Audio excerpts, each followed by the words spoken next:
want to ding, and it's because of this type of play. They weren't scoring like that back then.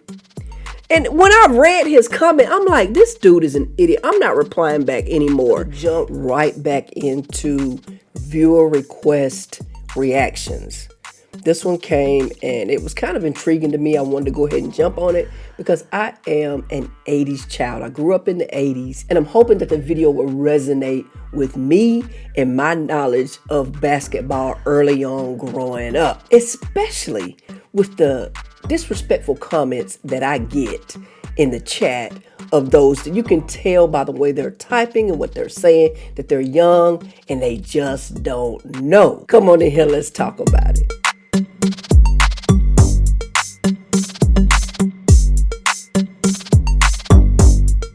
What it do, YouTube? Welcome back to the channel. While you in here, hit that like, comment, subscribe, notification bell so you can be notified every time Takes uploads a new video. So this video we're going to jump into today is by Johnny Arnett. I remember reacting to a couple of his other ones, at least one, and it was really good material. So I'm expecting this one to be a banger as well. If you would like to see me do a live reaction, and I think that would be fun, let me know in the comments. One, if you would like to see that, and two, what should I react to? I would like to do a live reaction at least before the year out, and then that way we can continue on with them in 2026. I think that would be fun to hang out and do a live reaction. So let me know. But let's jump into this video and see what's up with it. If you've ever been a part of NBA debates that involve discussions about the 1980s, then you know that people can be pretty divided on their opinions on the style and quality of basketball that came from that era. Facts. And even about what that era represented. As someone who loves that era of NBA basketball and who has personally watched hundreds of hours throughout my life of it, I feel like I can offer a bit of clarification on how people can accurately view this decade. I want to start by tackling several aspects about the decade and talk about what's true, what isn't true, and what you might have not known. First, we'll start with one of the most argued over topics, defense. The current perception of 80s defense depends on who you ask. If you ask a fan from an older generation, more often than not, they're going to tell you that defense was greater at that time, that back then, they played grown man defense. They would always punish each other physically back then, and nowadays, they can barely even touch each other.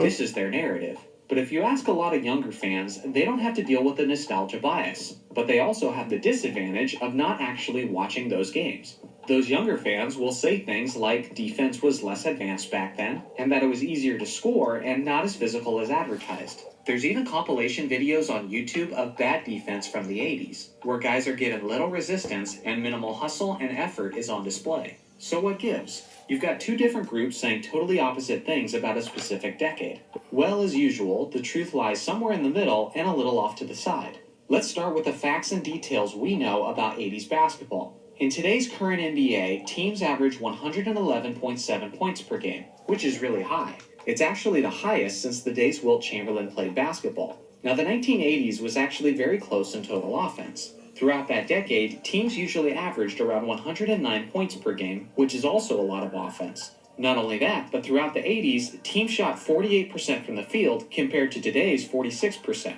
In fact, in terms of field goal percentage, the 1980s were the most efficient decade in all of NBA history. I could break down all the statistical league averages in detail, but here's what you need to know. Today, the league is very high scoring.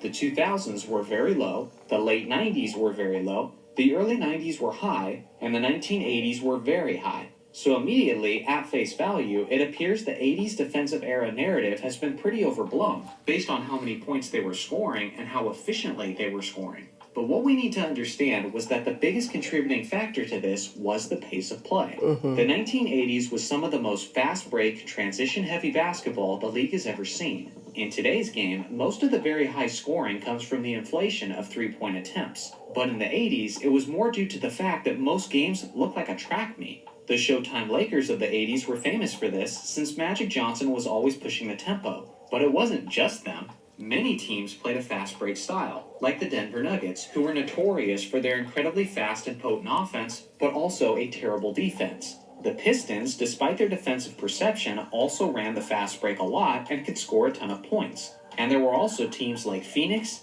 Dallas, Portland, and Philadelphia. So transition basketball was pretty much the norm in those days. And what do you get with a lot of fast breaks? Plenty of layups and dunks, which are easier opportunities. Easier opportunities equals a higher field goal percentage. Yep. The highest scoring game in NBA history actually came from this era, which was on December 13th, 1983, when the Detroit Pistons defeated the Denver Nuggets in triple overtime, 186 to 184. These were the Pistons, who were known for their physicality, their Jordan rules, and their overall punishing defense. So how in the world could this defensively revered squad be involved in a game where the final score was in the 180s? It's starting to sound like this whole defensive era thing is just a huge myth. Well, we're not done yet. And that brings us to the next aspect that goes somewhat hand in hand with this one: physicality. One of the biggest influences in the different eras that people don't usually think of is the flagrant foul rule. Most of you know the details of the flagrant foul, but for those who don't, it's a foul where unnecessary roughness is used on another player. Many times it's called when there is a blow to the head or strong physical contact that was in no way a play on the basketball. Committing this flagrant foul can be devastating to the team that does it, because it results in either 1 or 2 free throws and maintained possession of the ball, and often an ejection of the player who committed the foul. This is a pretty good rule. It keeps players protected, it keeps players from unnecessary serious injuries, and it often keeps tense moments from escalating into really ugly situations. And this rule did not exist until 1990. That means that in the fullness of the 1980s, almost every hard foul was just considered a common foul. If this is the case, doesn't it make sense to hit the offensive player a little harder to make sure he doesn't get an and one? Doesn't it make sense to put a little extra on it if it means they think twice before attacking the basket next time? The games in the 80s weren't always played with this physically punishing nature, only when they needed to be, like for the Jordan rules or in the NBA playoffs. In the postseason, where every possession and every point counts, players would often exercise this freedom for the sake of trying to win the ball game. It wasn't that this generation of players was naturally more violent, it's that they were allowed to be. The truth is, just like modern basketball, there were players who played great defense, and there were players who played terrible defense. The key differences were the high-octane pace of play and the permissible hard fouls. In the 1980s, it was possible to have both a league where teams could score into the 120s and a league where games would become very physical and the style would change significantly. I was really trying not to stop him because he's really speaking some good facts here. But I had to interject. It's so crazy, and what he's saying is so true. And it blows my mind, the comments that I read from people that don't understand this era. And you can tell when they're young, you can tell by the things that they say. I actually just I didn't go back and forth with the guy. I responded to him. And once I read his second response, I knew he wasn't worth my time. So I'm just going to let him sit on red for now. But this right here explains it. So this guy had a problem, want to try to call Bird out because he didn't get that first MVP. Now, his second year in the league, and you were surprised that he didn't get the MVP, the finals MVP over said Maxwell. You want to ding him for that? A sophomore in the league now, took his team to the finals, led his team, took his team to the finals, and you want to ding him, one, because he didn't get the finals MVP. That's one. And two, you want to try to throw shade because he averaged 15.3 points in the series. And the finals MVP averaged 17.6. So he fell 2 points shy, basically, of getting the finals MVP because he led in all the other, well, there were 9 stats, I want to say. Bird led in 5 of them. And you want to ding, and it's because of this type of play. They weren't scoring like that back then. And when I read his comment, I'm like, this dude is an idiot. I'm not replying back anymore. And it's because they don't understand 80s basketball. But anyway, we're going to let Johnny cook. You know, the way he's going, I might react at the end, but we'll see. There was a term back in the day that was common among players, coaches, referees, and commentators: setting the tone. You don't hear it much anymore in today's game, but back then it was very important, and it essentially meant that they were coming out of the gates to start the game, setting the tone for the game's pace, style, and physicality. And you don't think they set the tone for that sophomore player? Nowadays, the game is much more consistent in terms of its style and physicality, because the rules have become much more clear on what is acceptable and what's not, what is permissible contact and what isn't. In the 80s, it was easier for players to control the game and more difficult for the referees to control the game, because pretty much anything goes. For example, it was common for teams like the Celtics and Pistons to be even more physical in matchups with the Lakers, trying to take them out of their finesse style of basketball. They came out of the gates, setting the tone, and oftentimes... Look at this. And I don't. Hey, we've been talking about Bird anyway, so let's just look at it. This man was tough. he all in Kareem grill. The game, because pretty much anything goes. Check him out. For example, it was common for teams like the Celtics and Pistons to be even more physical in matchups with the Lakers, trying to take them out of their finesse style of basketball. They came out of the gates, setting the tone, and oftentimes it worked. The next aspect is athleticism. You've heard it, and I've heard it. The idea that players back then were slower, weaker, and smaller than modern-day athletes. Is it somewhat accurate? Probably. Is it also grossly exaggerated? Probably that too. In the past 10 years of modern NBA basketball, the average height of the NBA player is 6 foot 7 inches tall and weighs 220.7 pounds. In the 10 years of the 1980s, the average height was also 6 foot 7 inches tall and the average weight was 207 pounds. So although they stood just as tall side to side to one another, the major difference was the weight of the players at nearly 14 pounds less. Simply put, this difference was usually made up of muscle mass. Modern players have an advantage with modern training methods, eating habits, and fitness routines. Guys in the 80s were simply skinnier, but many of them were still very athletic and had lean muscle. They just overall looked a little less physically imposing than today's players. This has partially led some newer fans to criticize this era when they're looking at some of the most non-threatening and least athletic players of the 80s.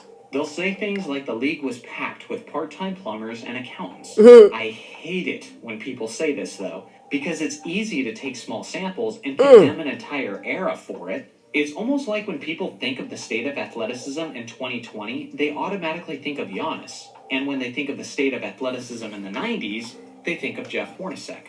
The problem with that is that it's erring on an extreme example and isn't a proper survey of the athleticism of the league as a whole at that time. Want another example? Picture 20 years from now. People are hating on LeBron James, saying he didn't play in a strong era of real athleticism, and here's their future arguments. How strong is LeBron's era in 2016 when he lost the MVP race to a guy who struggles to dunk a basketball?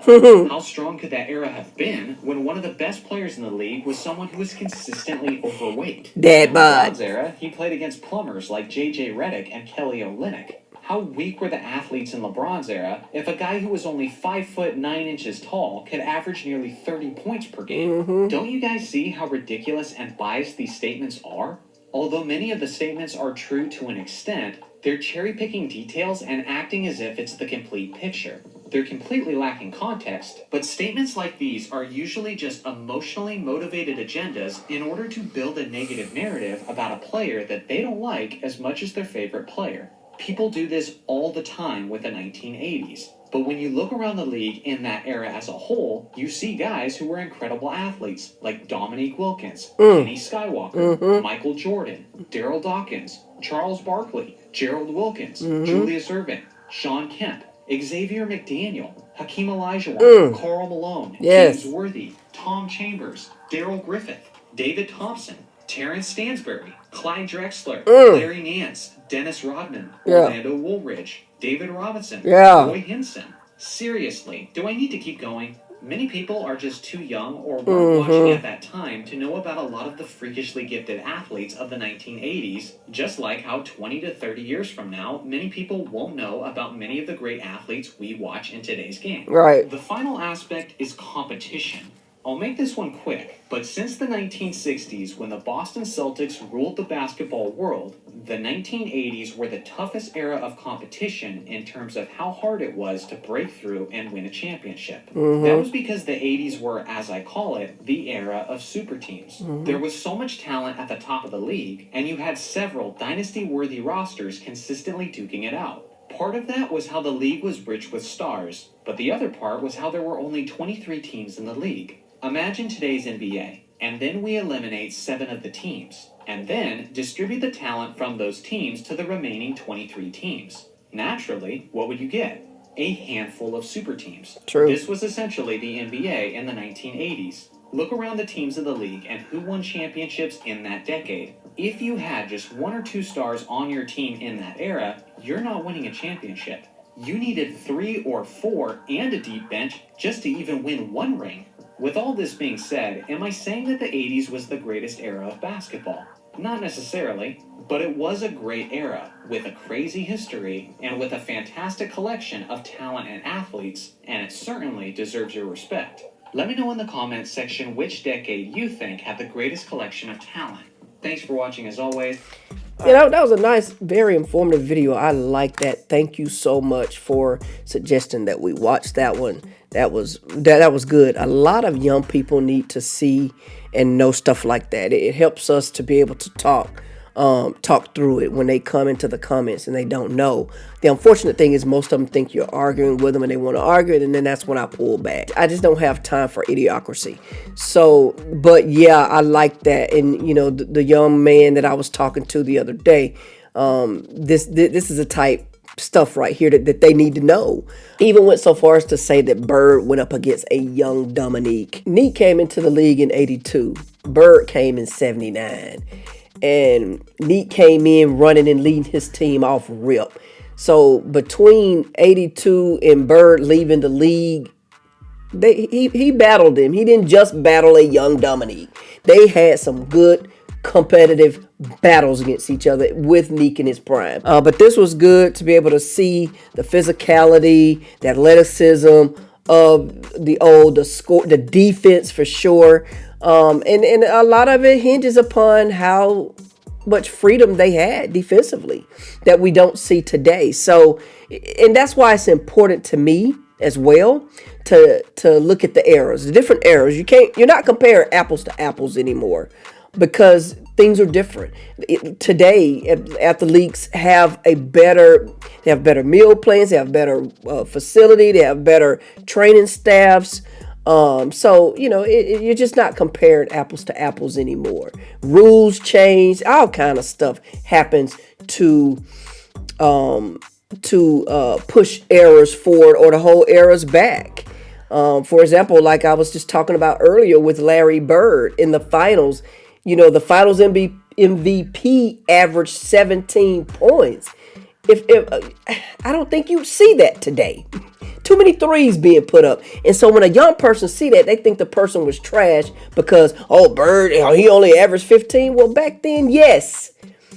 Anyway, that's all I got. Don't forget to like, comment, subscribe to the channel if you're new. And as always, stay safe. On to the next one. Peace.